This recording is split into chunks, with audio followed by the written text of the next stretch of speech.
Hey, everybody. Welcome to Love and Relo, the voice of the relocation industry. I am your host, Ben Cross, and I am so blessed and honored to bring my very good friend, Jack Jampel, to you today.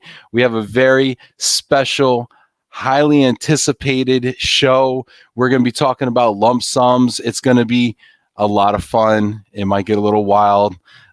Jack and I are both known to be a little controversial sometimes, so I can't wait. It's going to be a lot of fun. We got a lot of people going to tune in. While we're waiting for people to tune in, I do want to remind you that it is August, which means it is Take Control of Your Job Search Book Club Book Discussion Month. So if you are in between jobs, if you know someone who is, please go ahead and pick this book up and refer it. Lauren Herring, the CEO of Impact Group, wrote it. It's actually her second book. Her first one was about relocation. So get it. It's on Amazon and anywhere fine books about job searches are sold. So check that out. And we will be having a book club book discussion at the end of August. Date is TBD. Reach out to myself or Janet Turner to get on and discuss it. If you do come on and discuss the book, you will get a free copy. So just hit me up and I'll put you in contact with Lauren and she will send you a free copy if you'll come on and discuss it with us. So that should be exciting. And without further ado, we got people checking in. Oh, people are chiming in left and right. This is going to be a lot of fun. Without further ado, I'm going to bring on my good friend, Jack Jampel. Hey, Jack, how's it going? Good, Ben. How are you, bud? I'm good, man. I'm so excited. It's always such a fun time when I have you on, man. Great. I'm looking forward to this one. So excited, man. You still at the Jersey Shore right now? Yep. We're doing it. Got through the storm, so everything's fine now. All good. That's great, man. That's great. We got people checking in left and right here. Today we're going to be talking about lump sums. It's funny, Jack, we were talking about it. It's like, why is this topic so hot? It's like a scorching hot topic, and it is such a divisive topic. You got any thoughts on that? No? You were breaking up. I was breaking up? Oh, man, here we go. No, what I was saying is I was just saying lump sum is such a divisive topic, and it's such a topic that people have so many opinions about. Have you noticed that? Yeah, definitely. And you know why it's so divisive? And I believe we have more suppliers on this call, and the impact of what lump sums have really impacts suppliers in different industries, whether it's household goods, temp living, DSPs, whatever. So that portion of it impacts them financially. Let's be honest about it, okay? Yeah. So there's this whole rationale of, why do we have to have lump sums? We have to justify why they're not the best way of doing things.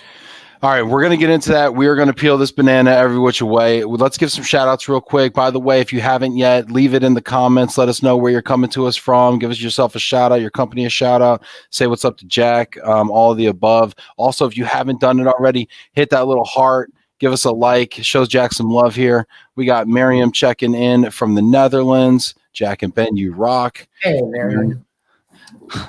I got to ask you about that. This is Stephen John checking in. Hey, Ben. Hi, Jack.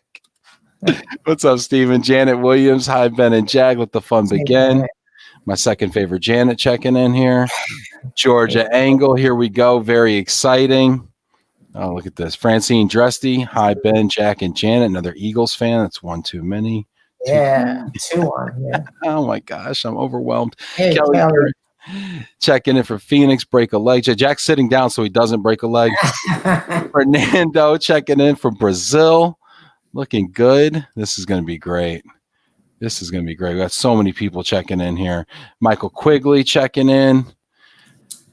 We got Heidi. Oh, look at this. Hi, Heidi.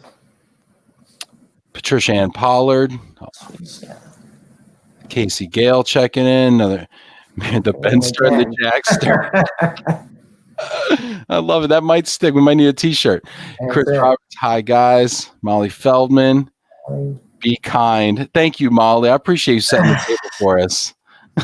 I needed that. Let's see. Diane Ayers. Hi, Jack and Ben. Looking forward to the discussion. Fernando lump sum. OMG. It gives me goosebumps. Yeah, I don't know how you get anything to Brazil with a lump sum, but hey, we'll see. Pam Metzger, thanks for taking this topic, Jack. Yeah, Jack, seriously, though. Thank you, man. I really appreciate it. Hey, enjoy it. Lauren checking in. Hi, Ben. Hi, Jack. Lauren. She knows something I don't know. All right, here we go. Dan Susko checking in from the D. Ashton Silverman. Man, look at all these people checking in left and right. This is great. Hosea, what's up? It's good to see you. Tony. Hey, I'd love to hear your comments and your thoughts too down here in the comments. Jamie Massler, go Steelers from Mississippi. Jeez, man. Lauren again. Lots of people checking in right now. We got about 43 on LinkedIn, a dozen on Facebook. Love to hear your thoughts. Love to hear your stories, your opinions. Love to hear if you have data. I think that's one thing that this subject is kind of sorely missing is some data on this. Sandra Clary, hi all, and in this corner. It's great. This is fun. Amanda checking in. Pam. Hey, Amanda. Francine asks, did you do your breathing exercises to get ready? No, I did not, Francine, and I'm a mess right now, okay? They've been working with you, Ben. I don't know. They have been. They're trying to get me to focus on my wellness, but we'll see. All right, so Jack, let's set the table real quick for everybody, okay? So we got a bunch of people checking in here. This is great. Hit that like button if you haven't done it already. But Jack, first question is we're talking about lump sum, just for the people who don't understand the difference in some of the policies. From a corporate mobility manager, could you just kind of give us a rundown of policy types? Yeah, sure, Ben. But I do want to start off so that everyone understands where I'm coming from on employee experience. Okay, for the last 10 years, I have been stressing employee experience is number one. So when we get into the discussion, it's not like I don't understand that. Okay, so we'll talk more about that, and I know that'll come out a lot in our discussion. It's just what types of policies are out there and how do they come into different plays in different companies. So I know there's a lot of talk about thrown out there, the lump sum program. So that could be a company that provides a lump sum across the board, no matter who it is. They get a lump sum based on probably their level. Okay, that's one type of lump sum that's out there. There's other lump sums that are a portion of your policy. Let's say they give full service, and then maybe they give a lump sum for miscellaneous allowance, maybe for temp living, maybe for some travel. So a portion of that could be lump sum, but the rest of it could be full service. And those are the two big types of lump sum programs out there, where you call it a partial or a full program, okay? And a lot of times those two are getting confused when you're doing different surveys and things of that, and even speaking about them. Yeah, and I think that's a great point because we really probably should be using the term miscellaneous expense allowance for what you're describing, where you get like core benefits like household goods and maybe some other benefits, and then you also get a MEA, a miscellaneous expense allowance, which covers unforeseen expenses, right, Jack? Right. Yeah. Mm-hmm. Yeah, and then you also have what I would say is you also might have a kind of a third, which is to say a program which, depending on your level, maybe everybody that is a new hire out of college or a junior somebody, or maybe they have no dependents and unmarried, maybe they, under a certain level, they get a lump sum, and then everybody above that might get a managed relocation. Right, exactly. Yeah. Yep. So to me, I look at this issue like there's really two schools of thought. And I think this is where you and I might differ a little bit here. I look at this like there's two schools of thought. There's a managed relocation and there is unmanaged relocation. Is that fair to look at it like that? Well, when you say are you talking about lump sums, a managed lump sum relocation and just a lump sum? Well, I think what I'm talking about is the lump sum is here's a check, here's $5,000, $10,000, $15,000, whatever the number is, and I'll see you on Monday. That is an unmanaged lump sum. Here you go. Figure it out. And then could be a capped budget program. It could be a full household goods, full, home sale, whatever. Could be a core flex, could be a cafeteria, could be whatever you want, but there's a policy around it. There is defined benefits around it, and there are service providers either directly or through an RMC who lead the transferee through this. Right. I am of the belief that you always have to provide a transferee those defined benefits and manage them through a provider. What do you have to back that up? What is it that you have to back that statement up? Why do I believe that? Yeah, why do you believe that? I believe that because if you look at relocation as a benefit, and I think this is important, right? Do you look at relocation as a benefit, or do you look at it as a function of payroll? Because if you look at it as a benefit, then every other benefit has a service provider that executes that benefit, that administers that benefit, with the exception maybe of paid time off. So to me, it's like for your health benefits, you're going to go through Blue Cross Blue Shield or somebody. For EAP program, for I don't know what else, right? Travel, typically. But everything you're talking about is equal across the board for the most part. I mean, every employee gets health benefits. We're talking about every employee gets, the travel from that perspective. You can't just box relocation just because other benefits are happening. You're dealing with people here, and I think you have to be careful of comparing other things, Okay. saying just because of that, we have to do it. And the reason I'm saying it is this, with the full lump sum programs, okay? First of all, I don't believe in full lump sum programs except for certain levels, okay? And most companies do it at the lower level. They'll give a full lump sum program, and then as they go up, they go more with full service, okay? It's no different than how we pay people. Not everyone gets paid the same, okay? So our college recruits come in, and we're giving them a nice lump sum. They have, whatever, 500 pounds or 1,000 pounds. Why should we pay a minimum of 3,500 pounds for these college recruits when, quite honestly, in 10 years, okay, I've had probably 200, 1,000, more than 1,000. I have never had a complaint, okay, from a college recruit that they had a bad move, that this person robbed stuff from me or anything of that nature. So I'm just trying to understand, tell me something different other than other benefits. Yeah, no, that's fine. That's great. And I think you just said something there that I think is really important. You're saying if I have a college grad who's got a dorm room, why am I paying a 3,500 pound minimum to a van line to move 500 pounds?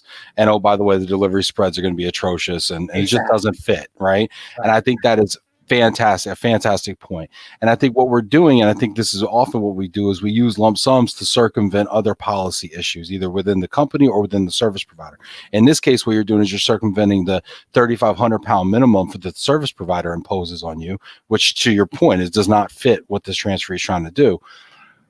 But to let them out on their own, I don't think necessarily gives them the employee experience that we aspire to either. So I would suggest, in this situation that you just described here, could you not have a direct bill relationship with a truck rental company, a U-Haul company, a small or micro shipment company, in order to still provide some sort of a vetted supplier? And we do. RMCs, if you talk to RMCs, they have their sites that include your U-Hauls and your other smaller companies. They have those tools, and the employee has the ability to use it, okay? And a lot of RMCs call them a lump sum tool. You can call it whatever you want. It brings you to something on the internet. But it's not just the 3,500 and 1,000, okay? A lot of the college recruits will use that lump sum. Get there fast, that's their first month's security deposit. Get there fast, that's their first month's rent. So It's not just the 3,500, and it's not that point. That's not just it. Okay? So I think that's a great point too, right? And so I think that kind of also talks about the fact that they're using it in a way that would not be within policy if it was a prescribed relocation program, right? But the policy stop, but there is no policy. The lump sum is, the policy says, here is a lump sum, you may use it for your relocation, anything left you can keep. That's the policy. Right. What I'm trying to say is, if you have maybe at different tiers, you have policies, I'm sure. Right. And you would never write in, oh, and by the way, my company, the company is going to cover your first month's rent. Right. That's not a part of policy. That is nobody would sign off on that. But that effectively is what we are doing when we offer a lump sum. We're saying, hey, this will break your lease at your last place. This will get you into your new place. And we don't care if you use it for household goods. And I mean, on the one hand, I like the fact that there's the flexibility there, the ultimate flexibility of cash. But on the other hand, if the company believes that the employee deserves, requires, it's in their best interest to have relocation support, then aren't they kind of circumventing the experience that the company is trying to curate for them by doing that? Yeah, see, what you're doing though is you're assuming that relocation managers don't know what they're doing.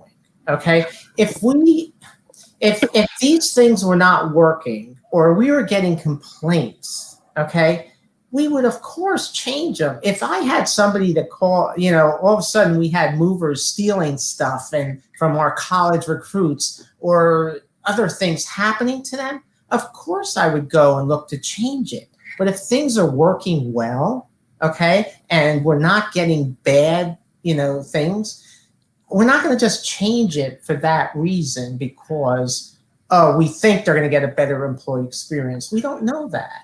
Okay, I got so much to say to that, Jack. Okay, and first of all, I don't want to give the impression that I think the global mobility managers don't know what they're doing. In fact, I think quite the opposite. I think that they are selling themselves short because they have all this experience, right? People in your chair have been doing this for decades, know the ins and outs. They got the CRPs, the SCRPs, the GMSTs. They know it front to back.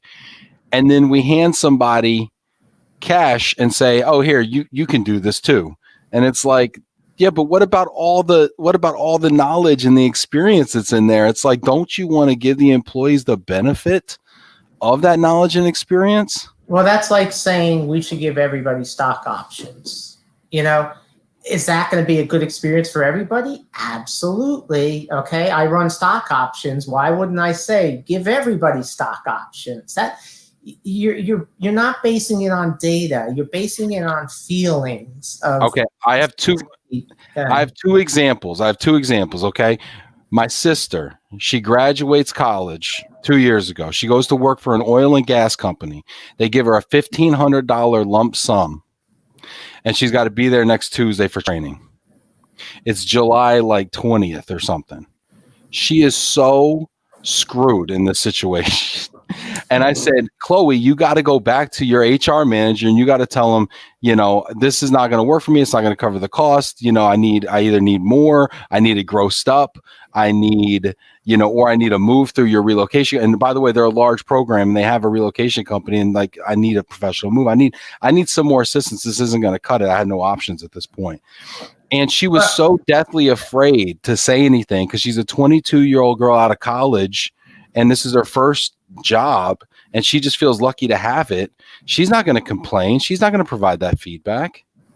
Okay, Ben, look, we can tell stories. I can tell you stories with corporate movers as well. Okay. Yeah. Let's not get into one story for a story.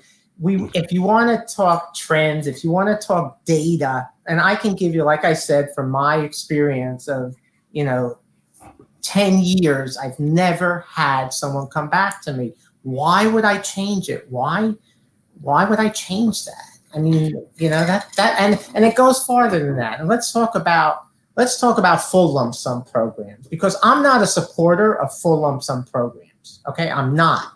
Meaning what? What's the difference here? I want to understand this. Everybody gets a lump sum. It doesn't matter what level you are, right? Yeah. Isn't that kind of a program? Yeah. Even those companies, I don't agree with it, but their culture accepts that, okay? Mm-hmm. They've built that into their finances. They've built that in. I used to work for a company that didn't care if you left in 5 years. They cared about what was going on in the next couple of years.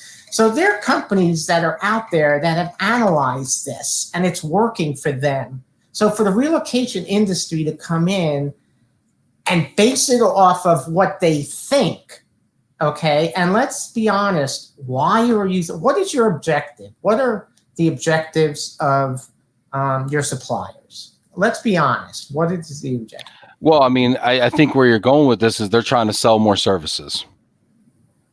Yes. Okay. So all I'm saying is be careful in how you address this. Don't address lump sum as one thing. There's so many components of it. Okay. And that's the danger. And that's why I was jumping out of my skin when you were on the other call on a panel, because you had 3 suppliers up there and no corporate person could defend what was being said. I just think we generalize lump sum. And that's what I think you have to be careful of. I think that's an excellent point. Let's stop there. Let's get some comments here. Let's engage here with the audience. We got some great people checking in here. Folks are coming in. Hi, Ben and Jack, everyone in their corner. Nicole Barilli checking in here. That's great. Laura checking in. All right. Jesse, that's great. Okay, let's see here. We got some comments coming in. True lump sums are like an annoying boil. No matter how often you lance it, it keeps coming back. They seem to reoccur as an innovation every few years. Oh my gosh, that's hilarious. Hit that like button, by the way, if you hear something you like. Cliff Bierman, hello from sunny California. You can still provide lump sum with some management and vendor supplier management. What do you think about that, Jack? I mean, is that the happy medium? Is that the compromise? It is if it's done to add value. Okay.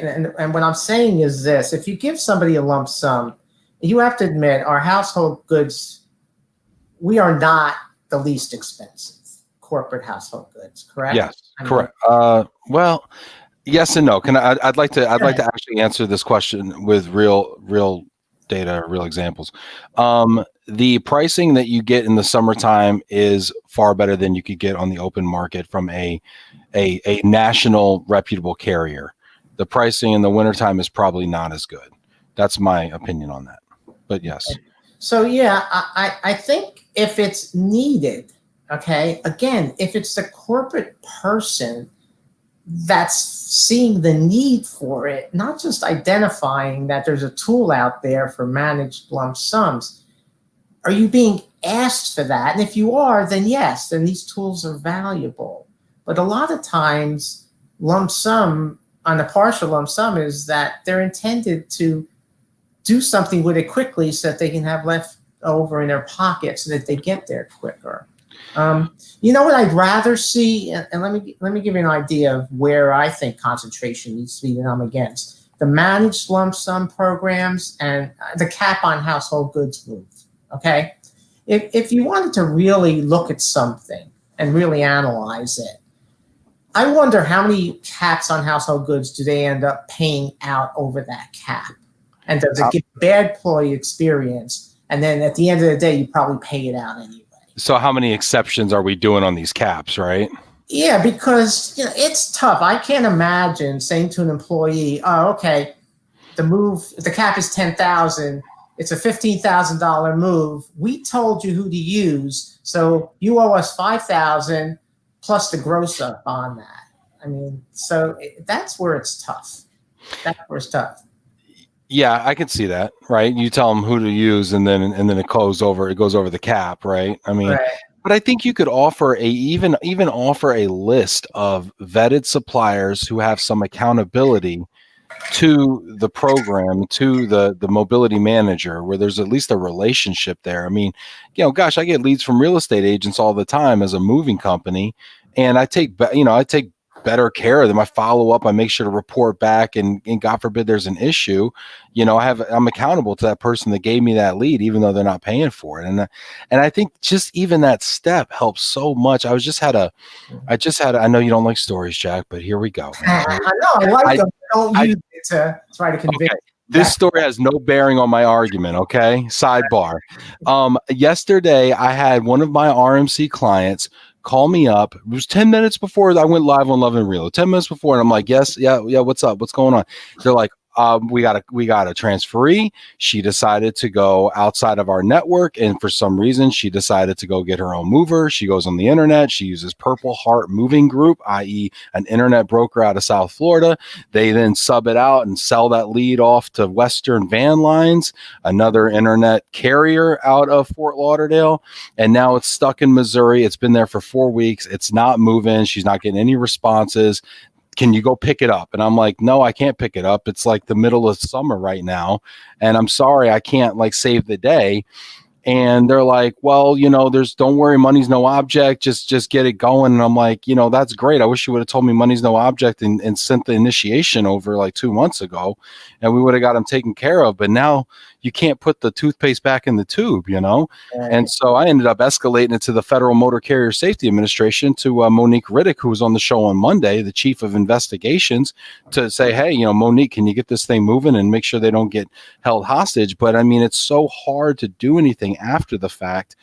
Have you not ever encountered something like that where a transferee went out with a lump sum and got themselves in a jam? No, I honestly have never, not in my experience. Okay. And that's because these are the college recruits that pretty much get U-Hauls or whatever. And, you talked about, who was the speaker that we were talking to? You mean Monique from the FMCSA? Yeah. And again, she was telling good stories. What I was looking for is give me some data. Tell me what percentage are being ripped off. Okay, yes, we can tell stories about being ripped off. And I mean, it happens everything. It happens, people things in corporate relocation too. So, but what percentage? There's a risk tolerance that companies take, okay, in everything that we do. Okay, and that's where I'm getting with this. Yes, in a perfect world, yes, we should be packing everybody up. We should be unpacking everybody in a perfect world to give the best experience. And again, I am totally for employee experience. That's like key to me. But there are levels. There are parts of it that you have to look at differently, and just from a financial perspective as well. Okay, let's see. This is really good discussion. I appreciate we're getting to the nuances here. Lindy Chapman checking in. Miriam says, what about a lump sum for immigration? Destination services like a home search and tax services, Jack, also looking at the compliance part. I mean, you know what? I agree with you. On the international piece, I'm totally against a lump sum. I agree because of compliance reasons, and, for whatever, that's so much more complex, and you're leaving your company up to potential issues if they're not following immigration or whatever. I'm totally against that on the international side. I get that. But, I don't know how many companies really do it. I mean, in the groups that I'm with, the big companies, I don't know any big company that just gives a lump sum and say, go on your own. I mean, I don't know any company. So again, what percentage are we talking about here? I think we have to be careful too, because the people that you're the people you're talking about that I know that are watching this show right now are savvy corporate mobility professionals. Okay. It's and I mean, sometimes we got to be careful, like we're not drinking our own bathwater, because when we say, well, everybody's doing a managed relocation, everybody's got policies. Yeah, everybody that's a member of Worldwide ERC does. But I mean, when I walk SHRM, when I go to the SHRM conference, people are like, relocation, we try not to. Okay, so you know what types of companies, and I'm guessing what you're talking about here, you're talking about companies that probably have 20 people that they relocate, or even 50 people, that they don't have a mobility manager. But you can't change that. That's that risk tolerance. I don't agree with it. I totally get it. But if a company is willing to take a risk, like today, people outside this country are working from home, and they're working in one country, and their location can be in another country. Now, that poses some legal issues. So at what point will companies really start taking a look at that? And I think they are ready to address that. But you always are going to have these small companies that have like 50 relos or 20 relos that don't have RMCs, that just give lump sums. And I think that's a hard sell to change. Well, you even have, to your point about cultures, you even have large law firms or hospitals. This is very common in the medical industry, where these doctors who are making 300-400 grand a year are getting these, $20,000-$30,000 lump sums, or 10% of salary signing bonuses, and it's just widely accepted. We have some people here who are checking in here. Hey, Milton, how you doing? I agree with Jack on international moves due to the complexity, and because I am government, our stipulations with the State Department make it difficult to provide a lump sum. Milton, you say difficult like you're trying to do it and they're not letting you, Milton. Stay away. Hey, Milton. How are you, Milton? Don't dabble, man. It's a gateway drug, Milton. Don't do it. Sandra Clary says, wearing earlier hats, I was willing and able to assist EEs who were self-serve or via a managed service experience. My concern on behalf of the employee and the corporate client was when the employee, as a lay person, was so distracted or stressed at needing to source, vet, and manage a variety of services, which sometimes falls on the spouse, that they weren't as able to hit the ground running for their new job. I know the client wants good things for the employee and their business, so it's seeking... Wow, that's a long. Yeah. I mean, I agree with you, Sandra. And, from my perspective, we wouldn't do that. We wouldn't. Employee experience is important. But from a company that their culture doesn't really care as much about it, and they're fine with that, it's hard to convince that from a financial perspective for these individuals. It's tough to change that. Well, like just on the moving side, right? So I'm going to go back to the moving side. Which, I think should be, or is a core benefit, but maybe it's not anymore. A lot of people, what do? They go get 3 bids, right? So now you're getting 3 people come to your home, typically during business hours. Of course, there's virtuals, but still, you got to be home. That's a lot of vetting. That time that it takes is a lot of vetting. Which means they're not present at their previous assignment. I don't know, something to think about. See, my point with the full lump sum is I don't support that for our company. What I'm trying to say is, though, the companies that do it have a reason for doing it. Okay. And maybe that's what you have to find out. Is there a way to help those individuals? But they have a reason for it. I'm talking about large. I'm not talking about companies that have 20 moves. Okay. I'm talking about some of your big tech companies that have thousands of moves, that they take that approach. That's interesting. You talk about the companies with thousands of moves, right? So there's a very well-known tech company, huge. I think last time I checked a couple of years ago, they were doing 3,000 moves a year, and they had a cash out option, right? Whereas Nitson from Benevo, cash out Nitson, they had a cash out option, and half the people, I was told, take the cash out. Right. And I think that I was thinking about this before we were getting on this show, and I was thinking, gosh, if that's not the best company to study, where you have an apples to apples comparison, you have a huge sample size. If you could just sit down with a group of kids, we're going to have some college students who are studying global mobility in college and international business with the University of Texas at Dallas, Kerwin Guillermo, and the head of the international business school over there at UTD. They're actually running global mobility in the classroom, in the academics. And I'm actually thinking, can we get these kids to do a study over the course of a semester where they call and they actually study the outcomes? Because you're right, we don't have any data, Jack. Right. There's no data really on either side of this. There's you saying I've never heard a problem. There's me saying all I hear is problems, and we're both doing this, and so the difference is it has to work for me. Okay, it's got to work for me too, Jack. Mama's got to eat, baby. Money, right? Exactly. There, you just said it. I didn't want to say it. You have to eat. Oh my gosh. Bruce Waller, this is a great conversation. Just finished a call last week with second person this year. Employee received lump sum and found rogue mover on website because it fell within their budget. Until after they started the move, cost them more time and dollars and stress. Household goods partnerships are critical, even if it's a managed lump sum. Bruce goes on to say 3 bids are so challenging, no commitment on either side, but they know, but it's all about the culture.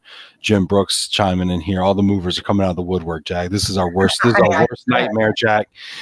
Jim Brooks, hard to see why any company would not opt for managed lump sum versus pure lump sum. Too many stories of pure lump sum gone wrong. Because let me answer the question of why. Okay. So if you're just giving it for college recruits, okay, a lot of these individuals they don't have money. That's their first month's rent. That's great. They throw it in a U-Haul. They take it with their friends. That's why we don't want to force them, okay, to spend that money on something that they don't need. Okay. So why don't we call it a signing bonus and just stop lying to ourselves? Well, you know why? Because we gross it up on our side. Oh. Gross it up. So you gross it up. So it's a signing bonus that's grossed up. Yeah, pretty much that's what it is. That's lovely. Well, that's me. I don't know for other companies, and also it gives the business an option too, okay? Because we do have, for that same level, okay, if it's a critical type of position or hire or something has to happen quickly, there is an option to get household goods moved. The idea of this is you have to have flexibility in your programs. I agree. And that's why when you generalize lump sums, it's hard to win us because we have our reasons for doing things. I agree, and I think we always have to understand the underlying reason because there's so much more context that we don't necessarily understand. And I also agree that lump sums are a flexible option that's usually the result of some inflexibility in policies. Again, going back to the fact that if it was a signing bonus, it wouldn't be grossed up. If it was a relocation benefit, it wouldn't be first month's rent. I mean, these are workarounds. A lot of times lump sums are workarounds in order to give the employee the flexibility that I could argue, or I might ask, why don't we just design policies that have more flexibility to them? Well, the tiered policies actually they're based in that way. If you really think about the tiered policy, that's adding flexibility. And it's aligned with, again, just like you do salary structure or just like you do anything else. The higher up you are, the more you're going to get. And I'm not sure why relocations look that differently. It is a benefit, as you said. But the question I want to ask is, can anybody accurately say how many companies are giving full relo programs, not the ones for the college recruits? But I have a problem with this because I just saw another survey. It was on LinkedIn, and I asked the question of what are the credentials? Where did it come from? It was 60-40. It said 60% gave partial lump sums, okay, for whether it's temp living or whatever. 40% were full lump sum programs. And you don't believe that. You don't trust the efficacy of that finding. So no. I went to a large one of the big 3 relocation companies, some presentation, and they said that, and this was 2 years ago, they said that last year, this was 2 years ago, that of their total portfolio of moves that they processed, 49% of them were lump sum. Or that's not the question. Okay. And they're just basically stroking checks. That's not the question? That's not the question because you're counting my college recruits. I'm saying... Oh, yeah, we're counting everybody. Right, but it's not the number of lump sum programs, okay? Because what if what if you have a large majority of college recruits? Then it looks like you have a large lump sum program, okay? My question is, how many companies in all levels, okay, just say, you get a lump sum, you move yourself? That's the question, and that's your customers that you should be after. It's not just the college recruits. It's not the first level. I don't think. Anyway. Well, but I mean, you still have to count all levels of employee, I think. I mean, yeah, there's definitely obviously senior, married with children is definitely probably our core user, our core customer. But I mean, they're all people, Jack. you're showing a picture that's not to a corporate person. It's not a true number. That you will never get full service for my college recruits. Okay, I don't care if there's 10,000 of them. If they're happy, why? A number shouldn't change my mind. Is it working? I'm happy. Let me talk. Let me say I'm happy. So I'm going to tell you, I'm going to go back to the story of my sister. Okay. And I know you don't like my sister's story. Okay. No, If you met her, she's a lovely lady, Jack. All right. She gets to the company, and this was just the first red flag of many. She lasted at that company a year. And she's a high potential. It's a big company. And she did not last long at all. Okay, and so now you're was she unhappy with the benefit? Like Relo did it, so you're making it sound like the relocation. I'm not saying Relo did it, but I do think that there's a cultural issue, and I think that the policy is symptomatic of a cultural issue where they did not give a rat's about this. We have that same policy. We don't have that issue. Okay, we have the same policy, and I bet you she wouldn't leave our company. You know, if we look at our, I'll send you her resume, and we'll revisit in a year. Absolutely, no, seriously. You know, just again, you know, you're talking about different companies. Let me ask you. Oh, sorry. Go ahead, Jack. You had something. No, go ahead. We got some fun comments here too, and I appreciate your patience with me, Jack, too, because I know. No, this is fun. I like it. It. Kara Butler says, "Does duty of care come in at any level, or at every level?" Maybe that's a better way to ask it. You're gonna help me out on this because duty of care, that's the new buzzword. Is that employee experience? Is that what duty of care is? I think what it is. I know. No. Well, yeah, maybe. I think what it is there's actually a legal definition of this, right? And it's the company's responsibility to ensure a safe work environment, the safety of their employees while performing the job. That's what duty of care is. And if relocating is in performance of the job, in my opinion, we may disagree on that. I mean, is somebody on the job when they're relocating? Let me ask you, Jack. Is someone what? I'm sorry. Is someone on the job? Is someone on the job when they are relocating? Are they on the job? You know what? From a legal perspective, I can't. Yeah, I mean, I know, but I mean, this is where it gets sticky, right? Because there's people that could do it both ways. You might say, hey, new hire out of college, you start on September 1st. And just get here. And then at September 1st, you are now on the job. So anything you did before then, you're not on the job. Now, if I'm transferring you between A and B, you're probably going to be on the clock while you're doing your move. Yeah, you're right. You are. But let me answer that question. And it gets back to what I said before. It's risk tolerance. If something happened, we would probably revisit our policy. Let's say you're right. Let's say we're doing this lump sum for a college graduate and something really bad happened. We'd probably revisit it. Not something slight or whatever. But again, there's risk tolerance that a company does every day when they're sending people to other countries or when they're, there's always a risk to everything you do. I don't think that we're thinking they're having a bad employee experience because we give them a lump sum, because and a lot of people enjoy taking that money and using it for something. Yeah, they enjoy taking that money and they enjoy using it for something. But I'll tell you what, as a person that spent money on a lot of things in my life, I'll tell you what, not everything I spent money on was a good decision.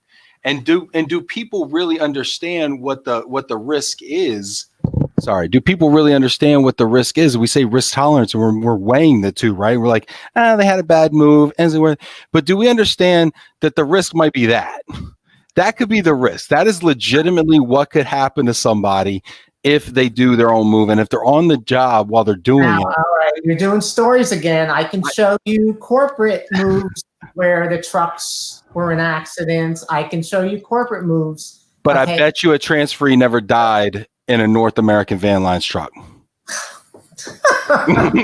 I mean, a total loss. The whole thing could get torched. It could be on the side of the road. It could be a major bonfire. I don't even know. God forbid. But my point is, nobody ever got broke down on the side of the road. Nobody ever had a stroke and on the trying to load the thing.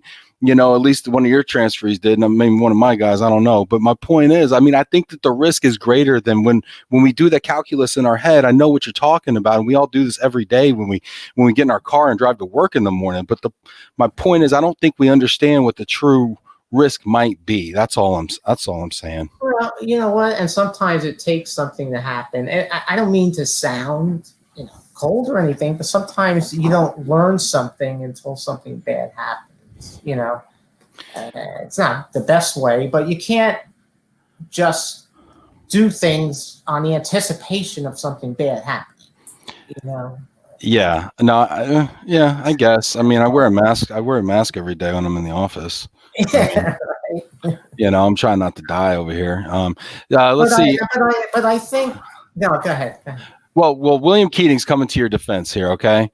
Well, William always likes a good little tussle as well. Jack needs some fellow corporate muscle to help his cause. Ben, in your sister's situation, the failure was that the value of the lump sum was too low, and they didn't give her enough time to move. Yeah, that's true. Like Jack, we provide lump sums to college graduates, and everyone is happy. We give them more money, though. Yep, we give them a fair amount, just like thanks, Will. We give them a fair amount. We don't nickel and dime it. We're not doing it to save money. Okay, we're doing it because it's the right thing to do at that level. And we do put in there, how much would be for temp living, how much would be for their travel. So we come up with an amount and then gross it up. Okay, so any good companies is going to do it that way. But then you're going to have a company like your daughter was in that. Doesn't. Sister. Yeah. Your sister. Yeah. I'm sorry. Yeah, I'm not that old. You're not that old, buddy. But I think the whole crux of this whole thing is, and what I was trying to get at this is that every company is different, and you can't generalize lump sum because every company has a rationale of why they're doing it and the way that they're doing it. Yeah, and I want to get to the things that we agree on as well here. And before we get there, we got some great comments here. Elena says, "So Ben," this is when you know it's bad when they address you like "So Ben." I notice that you're focusing only on the negative stories of lump sum moves. There are negative stories with every policy type. That's true. There are actually lump sum moves that are successful and positive. Well, exceptions. Okay. Blind squirrel. It is a matter of the level of management and support around lump sum policies. Thanks for balancing this discussion, Jack. Yeah, Elena. Thanks. Sold me out, Elena. All right, John Zilka. Hopefully John's got my back here. Let's see. Okay. John Zilka says some data. We have very large account with primarily mid-20s year-olds moving.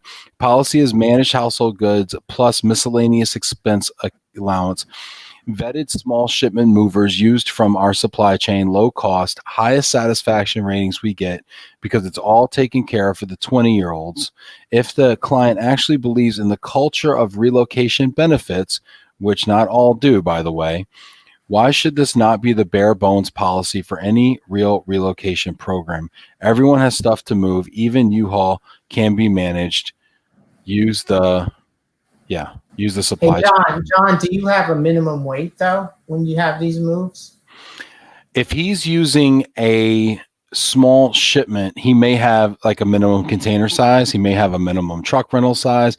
There are probably minimums of some sort.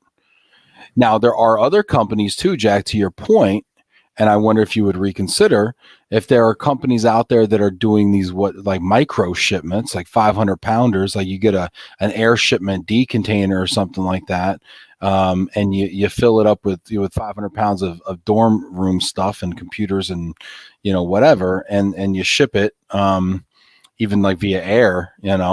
I mean, would you consider doing a core household goods benefit with a MEA grossed up if there was an option like that?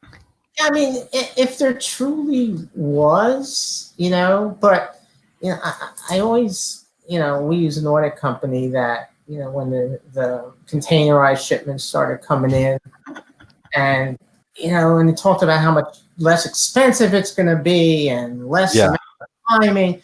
And when you really dug into it, again, it's stories, and it didn't equate to what was being said. You had to pay more to get something somewhere quicker because they can't wait for a full truck.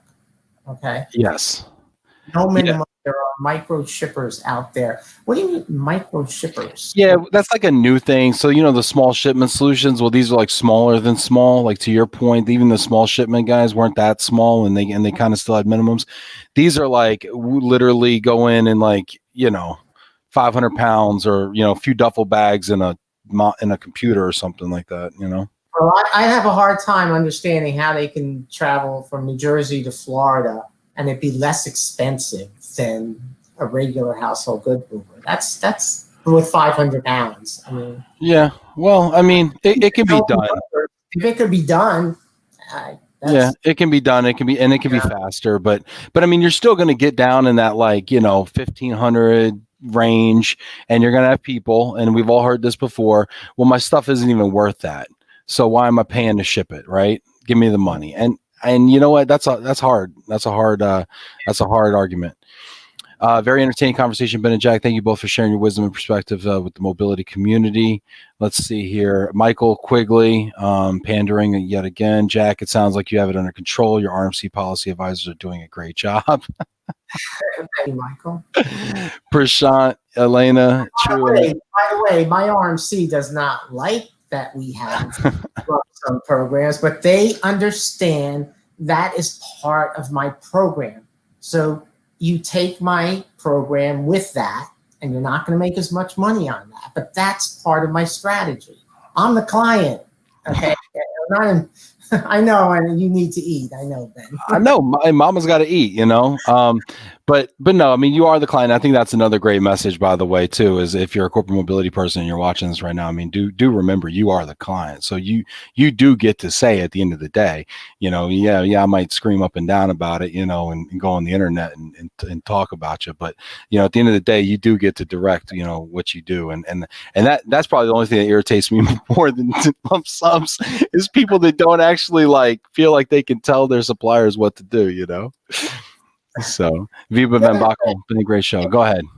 What I'd like to see, and something that RMCs and household good movers need to partner and trust each other into more of a preferred setup, not direct contracts with the corporate person. But if you want the best experience, how can you have that if you're just thrown into a bid and you get whatever mover comes up? I would like to see a company assigned to two movers, okay? Through the RMC still gets their, their referral fee. But instead of, bidding, and because if you're bidding, you're not going for employee experience, you're going for price. So that's kind of the setup we have. Is I have my preferred. They know my culture. I can call that company. But if you're 500 household good movers out there, and any day it could be a different household good movers, they don't know me. They don't know what to ask.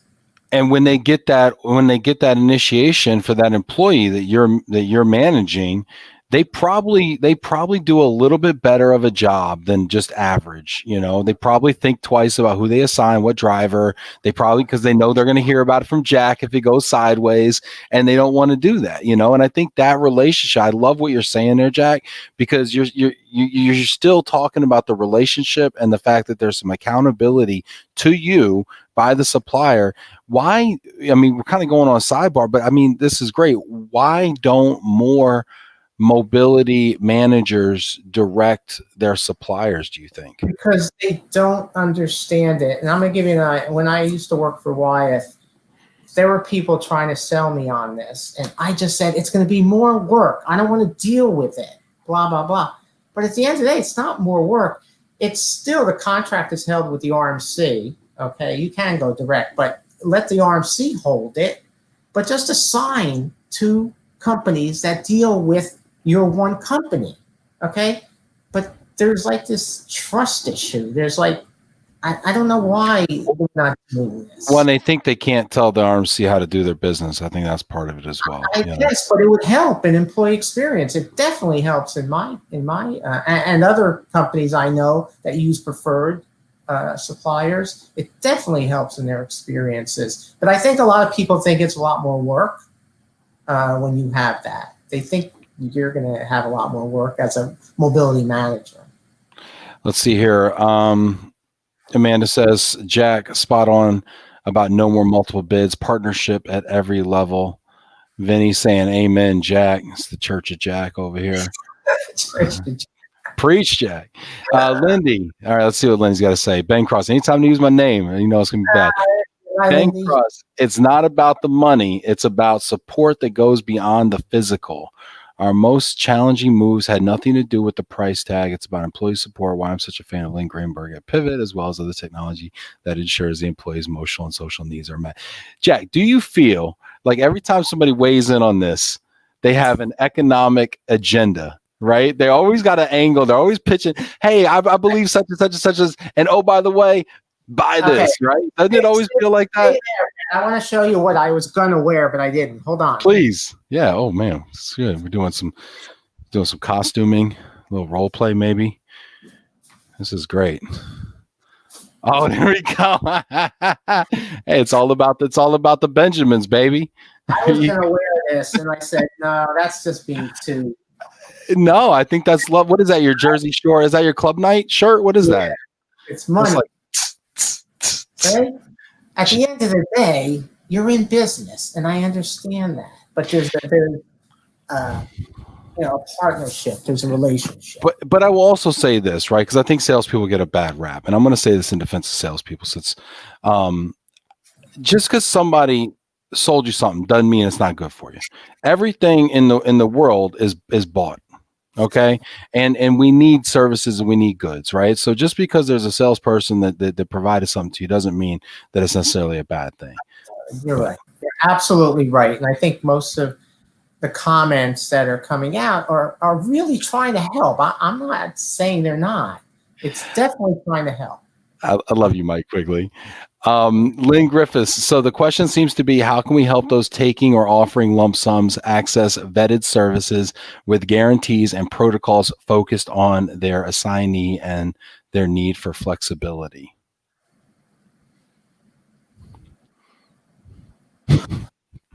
It has to come from the corporate wanting help. I mean, if they're needing it. And if they are, then that's how you have to figure this out. The destination service is completely missing from lump sum based on my experience talking. So this is a great point, actually, Prashant's bringing up is when you give somebody a chunk of change, they might move, but they're doing very little else with that. They're not going out and getting any kind of the DSP, the cultural, the language. I know we talked about international lump sum maybe doesn't play there as much, but they're not getting any of that other stuff. They're not thinking about any of that other relo stuff. I mean, is that a risk, do you think? Yeah, it definitely is, but the companies see that as a soft cost. And because we don't measure things like, failed assignments. You hear a lot, again, about stories on failed assignments and everything else. And it's like even a definition of what is a failed assignment. I mean, in our case, if the person finishes whatever their project is and they come back and leave the company, that might not be a failed assignment for certain companies. It's tough to measure that. And I totally get that. It appears like you really should do it. But when there's cost cutting involved and finances involved, they just see a move like a regular person, move their goods, get them there, get them an apartment. And it's those DSP type things that are cut. And I don't agree with it, but from a finance perspective, they just look at it more black and white. And there's no numbers to really defend that, failures because of that reason. Although we know it, but it's not a hard cost. It's not black and white to finance. Kristen's telling stories, Jack. Don't get offended. Here she goes. I previously managed a full lump sum program in my last company. We rarely retained those. Because, see, it's related, okay? I don't believe in full lump sum programs, but it wasn't that reason that they left the company. It was more than that, okay? So I agree with you, Kristen. I don't think it's the right way to go. But that's just telling you the culture of that company. It doesn't work. But for some reason, they did not care about, that turnover enough to change the program. I think the only thing we can agree on is that shirt is phenomenal, and we need more of that in our life. That was just a joke. I appreciate everything that our industry, our suppliers do for us. It is a tough job you're in. I always say kiddingly when someone's loses their job, and I say, "Why are you staying in this industry? It's so competitive." I do. I say, don't be afraid. Look somewhere else. It's so competitive. I really feel bad. I feel bad for them. It's a tough gig. It's a tough gig, but what are we gonna do? Let's see. Vinny says, Kristen, was it the lump sum program or something else? It is hard to pinpoint all the issues and attention on the lump sum program. So let's I want to end this on a conciliatory note, and I want to end this because I think we're a lot closer than we are far apart on this issue. Okay, now that I understand kind of the nuances and the layers here of what you're saying. What can we agree on here, and what is our takeaway here? And I'm gonna say one thing is I probably need to listen a little bit better, and I need to understand where my corporate mobility manager friends such as Jack are coming from, and all of the kind of layered issues here, and probably. I think one other thing that I'm desperately in need of is some real data. Like I'd love to see a study on this. I'd love for people to go back and call everybody that had a managed relo, call everybody that had a lump sum for like 3 years at the same company and see what happened. But that's where I'm at with it. What are your thoughts, Jack? No, I totally agree. I think my biggest thing, and I think you're hearing it and everyone on the phone, is that we just have to stop generalizing that lump sum doesn't work, okay? Now, there could be help with it, and I think that's the part that you have to figure out. Like you just said, figure out what companies are doing and working specifically with those companies that have these big lump sum programs to see if there's something you can do. But I think to just generalize and just say lump sum doesn't work, it leaves a bad taste in mobility managers. It's kind of you're defensive. It's saying, you tell me my lump sum doesn't work, but I'm running a good program, So I just think we have to get more data to be able to, support what is being said. Let's see here. Chris Roberts sums it up for us a little bit. Let's see what his takeaways are. So takeaways for suppliers. 1, understand the motivation of the corporation for using lump sums. 2, be strategic about how your service supports them or helps them understand how to better use lump sum. 3, we need to start looking at data sets and drawing conclusions from their not just anecdotal info. Again, making a connection to the client. And 4, lump sum plus international equals a sad face. Yeah, Chris, they're great points. I think you captured it better than Ben and I. I really. Well, I don't know. He kind of generalized the number 4 and number 5, which I'm totally not supposed to be doing. He's agreeing with what I said, so. So that's all that matters. He must be right. Oh, that's great. We got some great questions and stuff here. We're kind of running out of time here. This has been a lot of fun, Jack.